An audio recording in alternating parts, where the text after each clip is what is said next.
안녕하세요. 토요미스테리 디바달리아입니다. 몇 년 전 세계적으로 유행했던 미니멀리즘 라이프 스타일. 한 번쯤 들어보셨거나 아니면 직접 실천하고 계신 분들 분명히 있을 건데요. 한마디로 최소한의 물건으로 보다 간결하고 단순한 삶을 살아가는 방식입니다. 근데 만약 이 미니멀한 삶에서 더 나아가서 아예 아무것도 갖고 있지 않은 무소유의 삶을 추구하는 사람들이 있다면 그들은 어떤 방식으로 살고 있을까요? 심지어 이들이 아예 한 곳에 모여서 마을을 꾸리고 있다면 어떤 모습일까요? 여기 일본에서 생겨난 한 모임이 있습니다.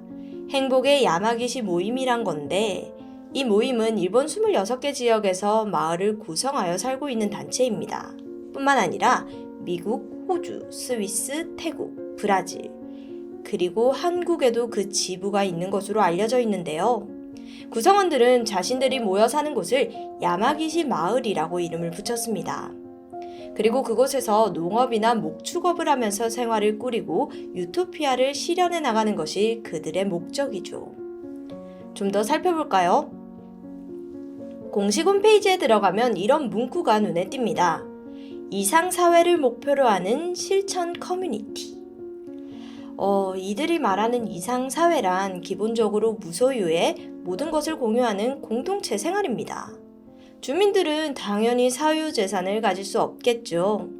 공동농장에서 벌어들인 수익 역시 공동의 소유입니다. 이들은 재산을 지키는 것 때문에 사람들끼리 서로 다툼이 일어난다고 여기는데요. 그래서 이 마을은 모든 자원을 사이좋게 공유하고 계급과 차별 없이 살아가자는 취지입니다. 약간 공산주의와 비슷한 이념 같기도 한데요. 공산주의는 국가가 모든 것을 소유하고 배분하는 대신 이곳에는 아예 지도자가 없는 게 큰 특징입니다. 그리고 지난 1990년대 초반 일본의 방송국이 최초로 야마기시 모임에 대해서 보도하기 시작하면서 이들의 명함이 드러났습니다. 근데 외부 사람들이 보기에 야마기시 모임은 그저 무소유라는 허울 좋은 말을 핑계로 사람들의 노동력을 착취하고 그 어떠한 대가도 지불하지 않았습니다. 어른이고 아이고 할 것 없이 아침부터 밤까지 이어지는 중노동에 시달렸지만 식사는 하루에 2끼에 그쳤습니다. 게다가 이곳 구성원들은 집회는 물론이고 동전 하나조차 소유하는 것도 금지되었죠. 만약 발각될 경우에는 강한 처벌을 받았습니다.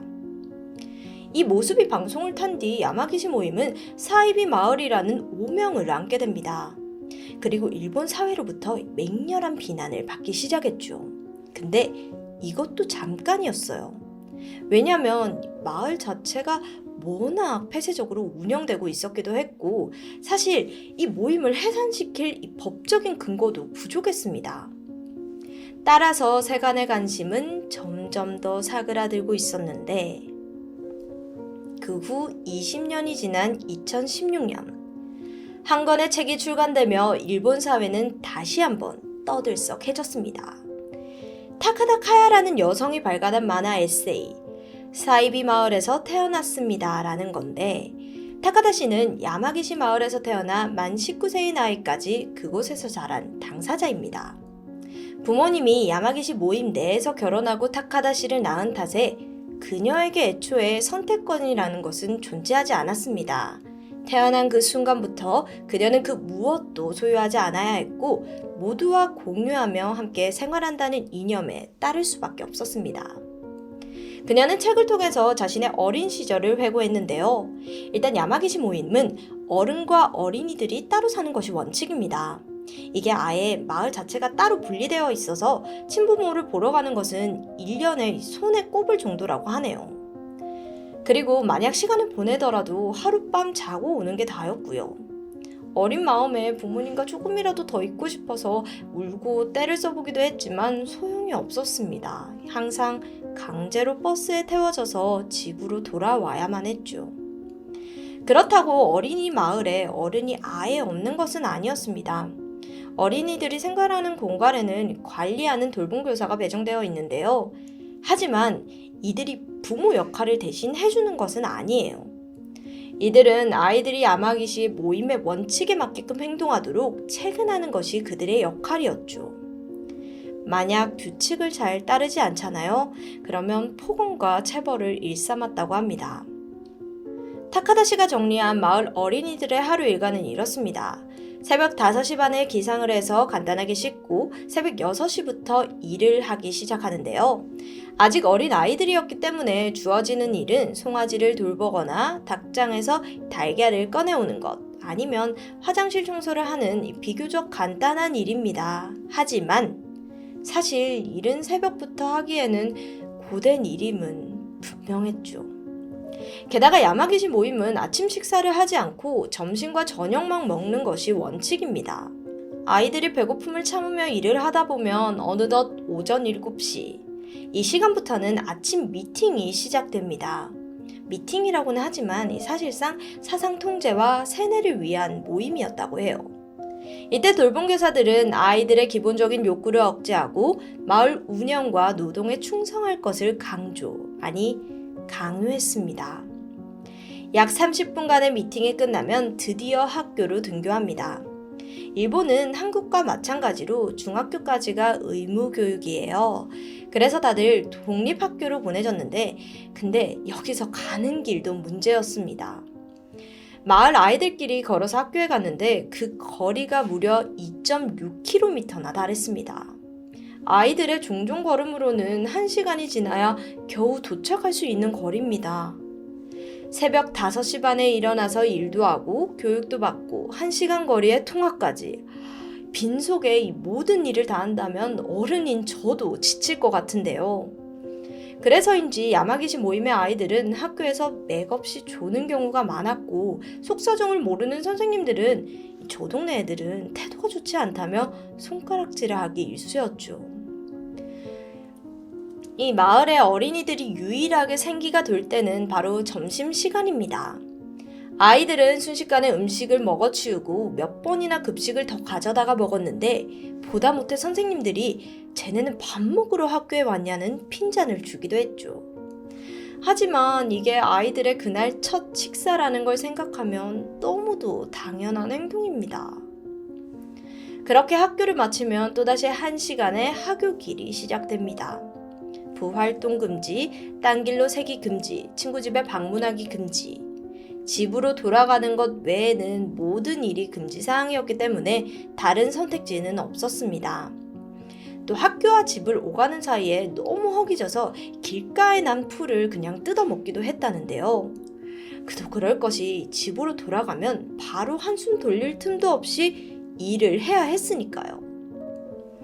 아이들은 오전에 했던 일을 반복하거나 아니면 저녁 식사를 준비합니다. 아무리 힘들어도 제대로 일을 하지 못하면 폭언을 듣거나 심지어는 맞기까지 했다는데요. 볼멘 소리는 한마디도 하지 못했습니다. 오히려 이게 언제 트집 잡힐지 몰라서 다들 주눅 들어서 일을 하거나 긴장한 상태로 일을 해야만 했죠. 그렇게 노동이 끝나면 목욕 시간이 찾아옵니다. 근데 여기서도 아이들은 목욕조차 혼자 할 수 없어요. 15명 정도 들어가는 큰 목욕탕에서 다 같이 씻는 시간을 가집니다. 오후 6시가 되면 10명이서 한 테이블에 앉아서 저녁 식사를 하고, 오후 7시면 하루 있었던 일을 이 돌봄 교사들에게 공유하는 시간을 가지죠. 그 후 숙제나 다음날 학교 갈 준비를 하고 나면 오후 9시에 잠자리에 들었습니다. 이때 2명이서 한 이불을 덮고 자는 게 원칙이라고 하네요. 하루 일과를 보면 아이들은 단 한순간도 혼자서 시간을 보낼 수가 없죠. 함께 생활하며 서로가 서로의 감시원이 되고, 아직 초등학생인데도 불구하고 부모님 없이 아침부터 밤까지 통제당하는 환경. 와, 정말 이 생각만 해도 너무나 답답합니다. 그나마 어린아이답게 어리광도 부리고 통제와 체벌에서 벗어나 편하게 쉴 수 있을 때는 부모님이 있는 곳에 방문할 때뿐입니다. 아이들의 부모님은 다른 마을에서 공동체 생활을 했기 때문에 차를 타고 한참이나 달려가야만 했습니다. 게다가 부모님이 있는 곳에 가더라도 가족들끼리 바로 단란하게 있을 수 있는 것도 아니었죠. 여기서도 마을 사람들과 함께 식사를 하고 시간을 보내야 합니다. 하지만 아이들에게는 이 시간조차 너무도 달콤했죠. 자기 전에만 가족들끼리 시간이 허용되는데 야마기시 마을에서는 부부가 되면 한 방에서 생활하고 아이가 놀러오면 그 방에 묵는 것이 원칙입니다. 비록 열쇠도 잠글 수 없는 3평짜리 조그마한 단칸방이었지만 타카다 씨는 여전히 그 방에서 보냈던 시간을 가장 행복한 순간으로 꼽았습니다. 비록 다음 날에는 어김없이 버스에 태워져서 어린이 마을로 돌아가야 했지만요.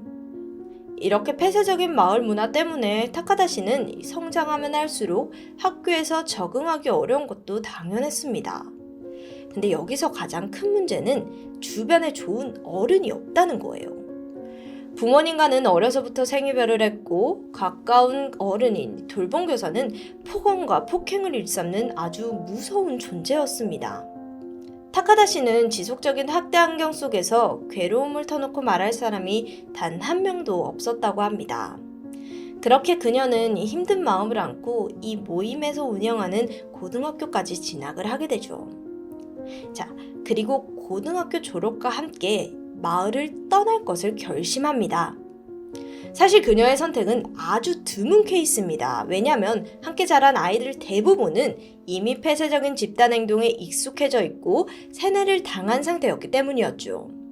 그녀가 이런 결정을 할 수 있었던 이유에 대해서 한번 들어볼까요? 이 마을은 모두 같은 생각을 가진 사람들의 생활 공간입니다.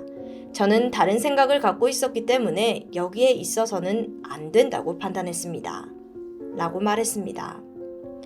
하지만 일반 사회에 나오고 나서 그녀의 홀로서기는 정말 만만치 않았습니다.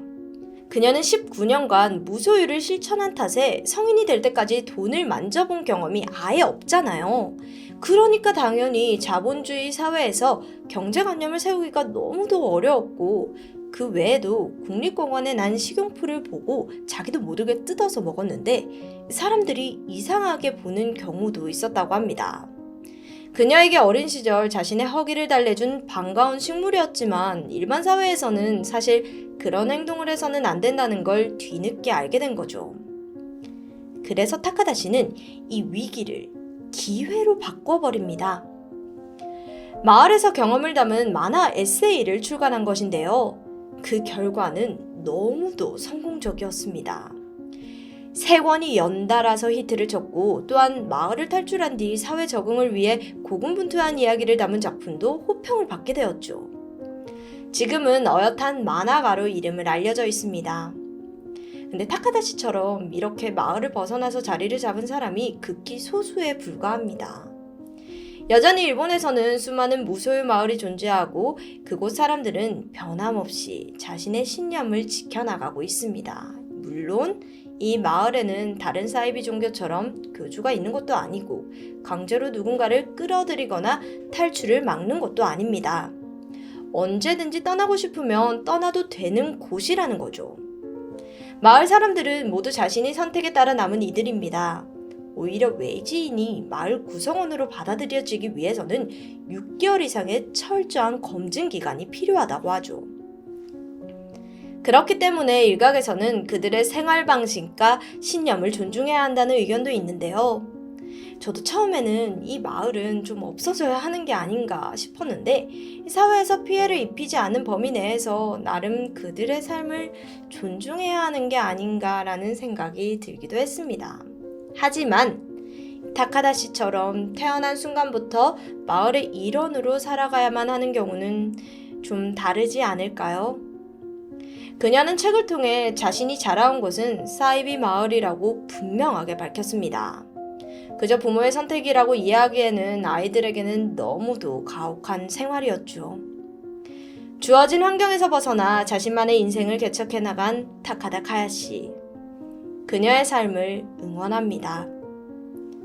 지금까지 토요미스테리 디바달리아였습니다.